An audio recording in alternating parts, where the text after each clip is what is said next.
மே மாதம் 12ஆம் தேதி பாஸ்கா காலத்தின் 6ஆம் வாரம் செவ்வாய்க்கிழமை. முதல் வாசகம். திருத்தூதர் பணிகள் நூலிலிருந்து வாசகம். அதிகாரம் 16, இறை வசனங்கள் 22 முதல் 34. பிலிப்பி நகர் மக்கள் திரண்டெழுந்து பவுலையும் சீலாவையும் தாக்கினார்கள். நடுவர்கள் அவர்களுடைய மேலுடைகளை கிழித்து அவர்களை தடியால் அடிக்க ஆணையிட்டார்கள். அவர்களை நன்கு அடித்து சிறையில் தள்ளி கருத்தாய் காவல் செய்யுமாறு சிறை காவலர் ஒருவருக்கு கட்டளையிட்டார்கள். இவ்வாறு கட்டளை பெற்ற அவர் அவர்களை உட்சிறையில் தள்ளி அவர்கள் கால்களை தொழுமரத்தில் உறுதியாய் மாட்டி வைத்தார். நள்ளிரவில் பவுலும் சீலாவும் கடவுளுக்கு புகழ்பா பாடி இறைவனிடம் வேண்டினர். மற்ற கைதிகளோ இதனை கேட்டுக்கொண்டிருந்தார்கள். திடீரென ஒரு பெரிய நிலநடுக்கம் ஏற்பட்டது. சிறை கூடத்தின் அடித்தளமே அதிர்ந்தது.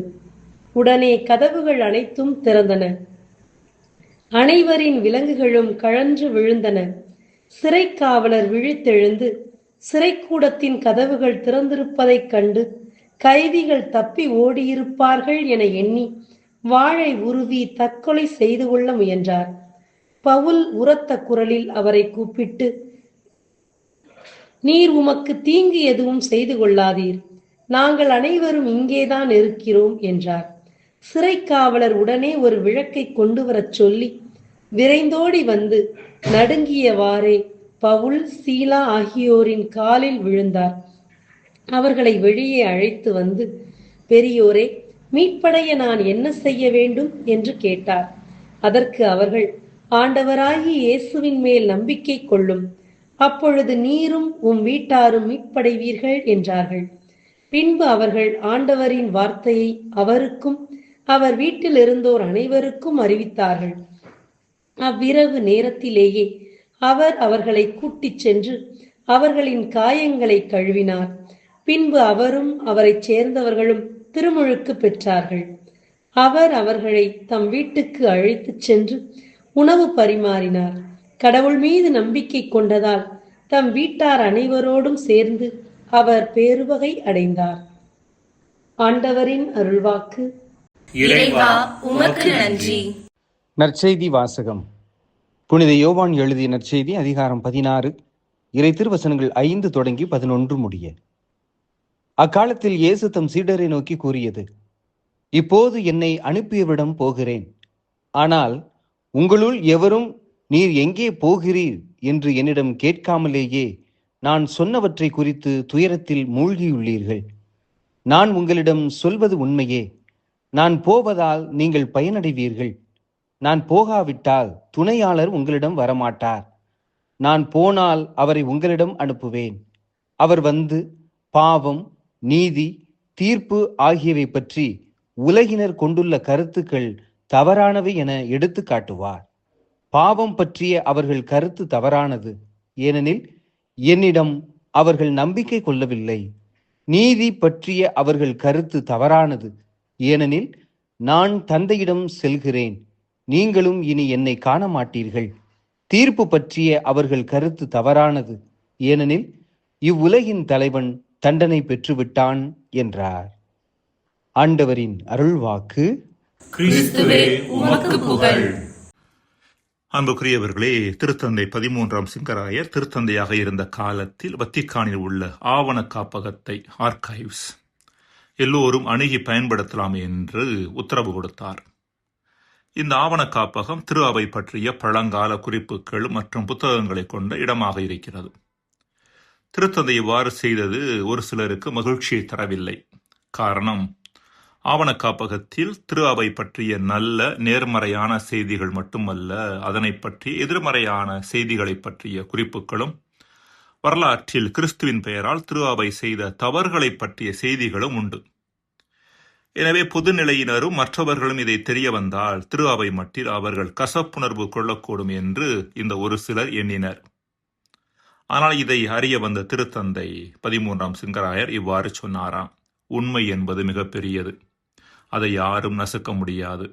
எனினும் இறுதியில் உண்மைதான் வெல்லும், அதை நாம் ஏற்றுக்கொண்டுதான் ஆக வேண்டும் என்று சொன்னாராம். அன்புக்குரியவர்களே, உண்மை என்பது ஏற்றுக்கொள்வதற்கு நிச்சயம் எளிதானது அல்ல. இருப்பினும் தொலைதூர கண்ணோக்கில் பார்க்கின்ற பொழுது அது நமக்கு வாழ்வு தர வல்லதாகவும் வாழ்வை வளப்படுத்தக்கூடியதாகவும் உள்ளது. இதையே திருத்தந்தையின் செயல் நமக்கு எடுத்துரைக்கிறது.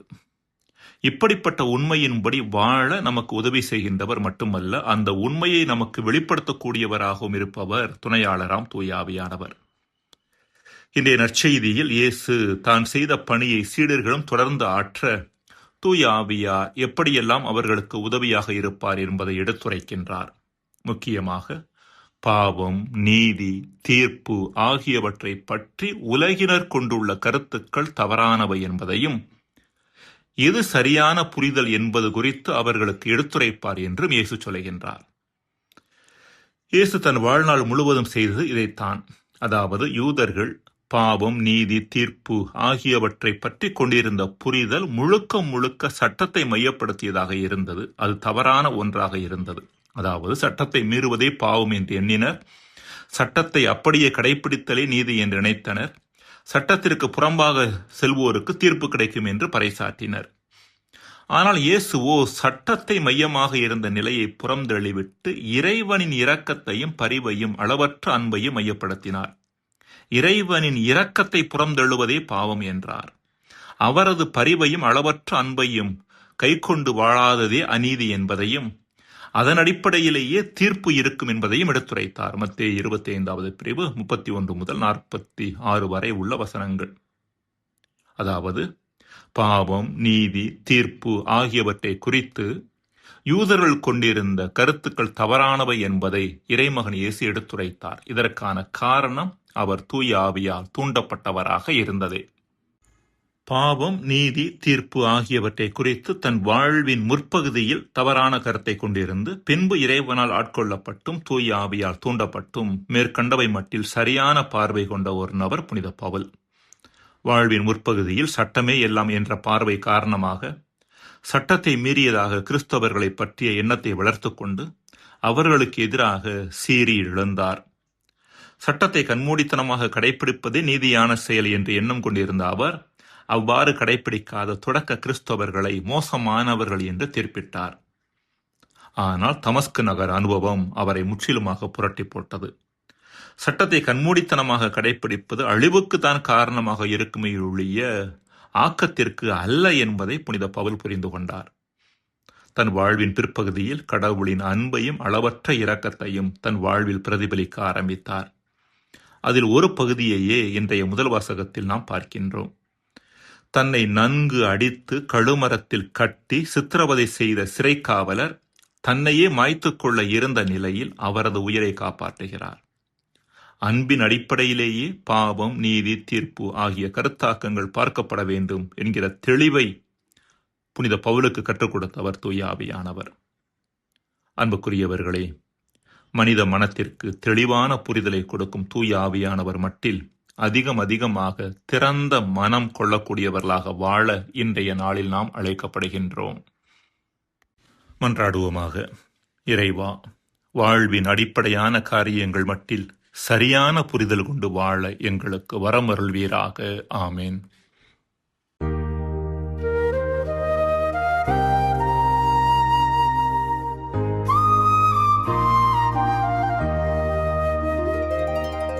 உண்மையின் ஆவியே வந்தருள்வாய், ஒளியில் எம்மை நடத்திடுவாய்.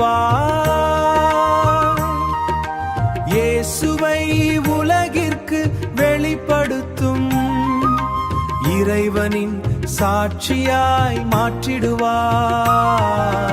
உண்மையின் ஆவியே வந்தருள்வாய், அன்பில் எம்மை நிலைநிறுத்துவாய்.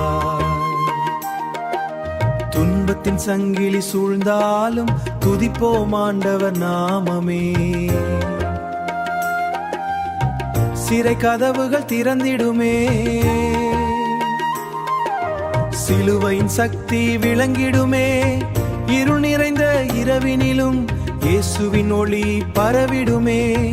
பவுலும் சீலாவும் பாடியது போல் நாங்களும் நம்பிக்கையில் வாழ்ந்திடுவோம்.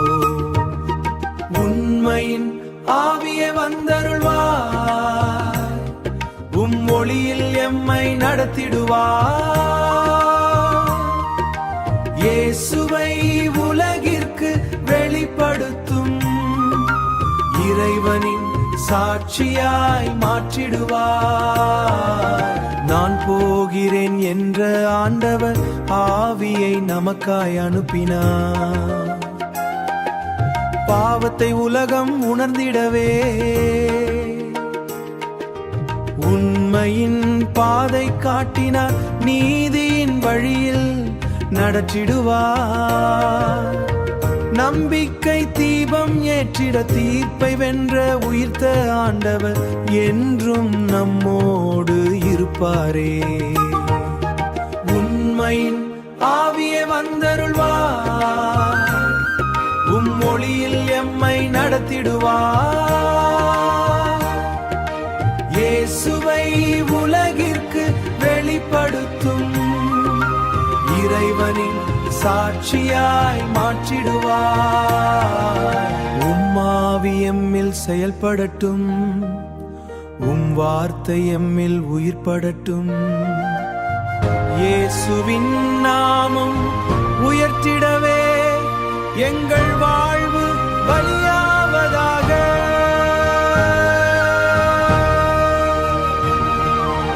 உண்மையின் ஆவியே வந்தருள்வார், உம் ஒளியில் எம்மை நடத்திடுவார்.